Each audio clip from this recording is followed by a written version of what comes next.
Hello friends, यह UP PCS और RO GS के लिए 30वां टेस्ट सीरीज है। इसकी प्लेलिस्ट बनी हुई है। इसके पहले के सभी वीडियो आप लोग वहां पर जाकर देख सकते हैं। तो हम लोग शुरू करते हैं आज का वीडियो। निम्नलिखित महासागरों में से किस एक में डायामेंटीना, उसको परिखा भी कहते हैं, स्थित है? तो वह कौन सा महासागर है? प्रशांत महासागर, अटलांटिक महासागर, हिंद महासागर या उत्तरी ध्रुवीय महासागर? तो इसका सही उत्तर हो जाएगा सी, हिंद महासागर में डायामेंटीना स्थित है।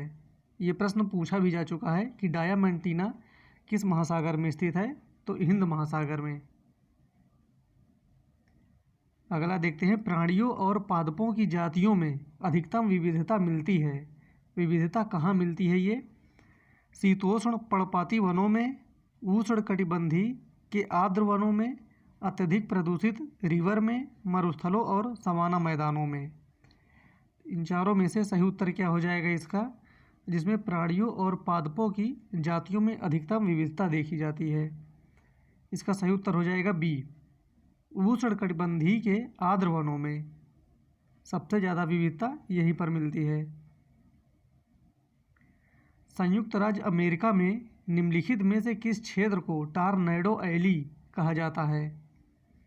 अटलांटिक समुद्र तट पर, प्रशांत तट को, मिसिसिपी मैदान को या अलास्का क्षेत्र को? तो टॉर्नेडो एली इन चारों में से किसको कहा जाता है? इसका उत्तर हो जाएगा सी, मिसिसिपी मैदान को टॉर्नेडो एली भी कहा जाता है। वह कौन सी तिथि है जब दोनों गोलार्ध में दिन और रात बराबर होते हैं? 21 जून, 22 दिसंबर, 21 मार्च और 23 सितंबर, 21 जून और 22 दिसंबर, जिसमें दिन और रात बराबर होते हैं दोनों गोलार्धों में। इसका उत्तर हो जाएगा सी, 21 मार्च और 23 सितंबर को दोनों गोलार्धों में दिन और रात बराबर होते हैं। वायुमंडल में कार्बन डाइऑक्साइड का प्रतिशत बढ़ जाने पर निम्न में से क्या घटित नहीं होता है? ये ध्यान देना है, नहीं होता है जो। पृथ्वी गर्म हो जाएगी, ध्रुवों पर बर्फ पिघलेगी, समुद्र तल घट जाएगा, वायु दाब बढ़ जाएगा।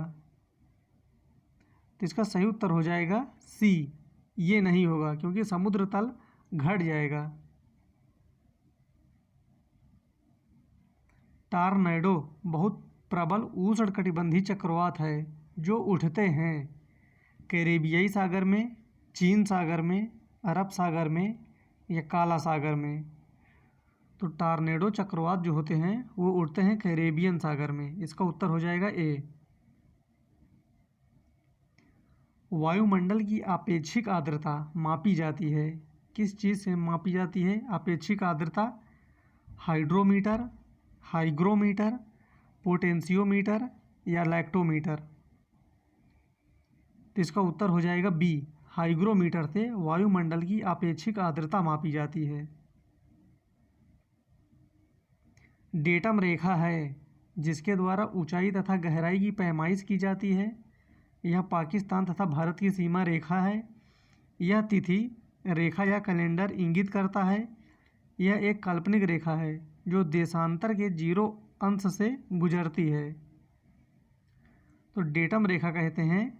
इसका उत्तर हो जाएगा ए, जिसके द्वारा ऊंचाई तथा गहराई की पैमाइश की जाती है डेटम रेखा के द्वारा। पृथ्वी के चारों ओर गैसों के समूह को क्या कहते हैं? जो गैसों का समूह है पृथ्वी के चारों ओर, उसको क्या कहा जाता है?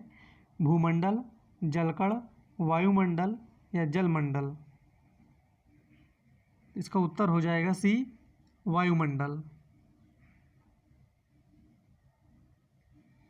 कोणधारी वन नहीं पाए जाते हैं, ये ध्यान देना है, नहीं पाए जाते हैं।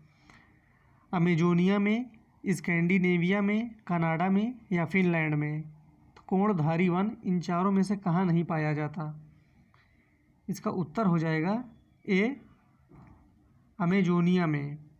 यहाँ पर उष्णकटिबंधीय कोणधारी वन नहीं पाए जाते। उज्जैन का प्राचीनतम नाम क्या था? तक्षशिला, इंद्रप्रस्थ, अवंतिका या इनमें से कोई नहीं। उज्जैन का प्राचीन नाम अवंतिका था। एक नाम और है, उसका नाम है महोदया। महोदया भी कहा जाता है उज्जैन को, और अवंतिका भी। अभिलेखीय साक्ष्य से प्रकट होता है कि नंद राजा के आदेश से एक नहर खोदी गई थी। ये कहाँ खोदी गई थी ये बताना है। अंग में, बंगाल में, कलिंग में या मगध में। तो इसका उत्तर हो जाएगा सी, कलिंग में एक नहर खोदी गई थी। काफ़ी इंपॉर्टेंट प्रश्न है इतिहास के लिए। कालपी नगर किस नदी के तट पर स्थित है? कालपी नगर गंगा, यमुना, नर्मदा या कृष्णा। तो कालपी नगर स्थित है, इसका उत्तर हो जाएगा बी, यमुना रिवर के किनारे कालपी नगर स्थित है। शुद्ध चांदी का रुपया का आविष्कार किसने किया था? यहाँ पर ध्यान देना है, शुद्ध चांदी का रुपया कह रहा है, शुद्ध बताना है। अकबर, शेरशाह, जहांगीर या औरंगजेब। तो शुद्ध चांदी का रुपया का आविष्कार किया था शेरशाह ने। इसका उत्तर हो जाएगा बी। निम्नलिखित में से किसे राजा राम मोहन राय के धार्मिक सामाजिक विचारों के विरोध में प्रारंभ किया गया? दिग्दर्शन, समाचार चंद्रिका, संवाद कौमुदी, बंगाल गजट। तो इनमें से एक ऐसा है जिसको राजा राम मोहन राय के धार्मिक और सामाजिक विचारों के विरोध में प्रकट किया गया था। इसका उत्तर हो जाएगा बी, समाचार चंद्रिका को। राजा राम मोहन राय के धार्मिक सामाजिक विचारों के विरोध में भवानी चरण बंदोपाध्याय ने 1822 ईस्वी में समाचार चंद्रिका का प्रकाशन शुरू किया। भारत में राष्ट्रीय पंचायत दिवस कब मनाया जाता है? राष्ट्रीय पंचायत दिवस 26 जनवरी को, 2 अक्टूबर को, 21 अप्रैल को या 24 अप्रैल को। तो राष्ट्रीय पंचायत दिवस मनाया जाता है 24 अप्रैल को। इसका उत्तर हो जाएगा डी। और ये आने वाला भी है क्योंकि ये अप्रैल चल रहा है। भारतीय संविधान का 73वां संशोधन प्रावधान करता है पहली बार पंचायती राज का, पंचायतों पर प्रशासकीय नियंत्रण हटाने का, पंचायत चुनाव की विधि में परिवर्तनों का, या पंचायत चुनाव को आदेशात्मक तथा लोकसभा एवं विधानसभा चुनाव के समकक्ष बनाने का। तो 73वां संशोधन क्या प्रावधान करता है? इसका उत्तर हो जाएगा डी, पंचायत चुनावों को आदेशात्मक तथा लोकसभा एवं विधानसभा चुनाव के समकक्ष बनाने का। संविधान के अंतर्गत पंचायतों में महिलाओं के 1/3 प्रतिनिधित्व की गारंटी कौन सा अनुच्छेद देता है? काफ़ी इंपॉर्टेंट प्रश्न है, ये आ भी चुका है एग्जाम में और आने की इसकी हमेशा संभावना बनी रहती है। अनुच्छेद 243 ग, अनुच्छेद 243 घ, अनुच्छेद 243 ज, अनुच्छेद 243 झ। तो महिलाओं को 1/3 प्रतिनिधित्व प्रदान करता है। इसका उत्तर हो जाएगा बी, अनुच्छेद 243 घ। इसको रट डालिए एकदम से।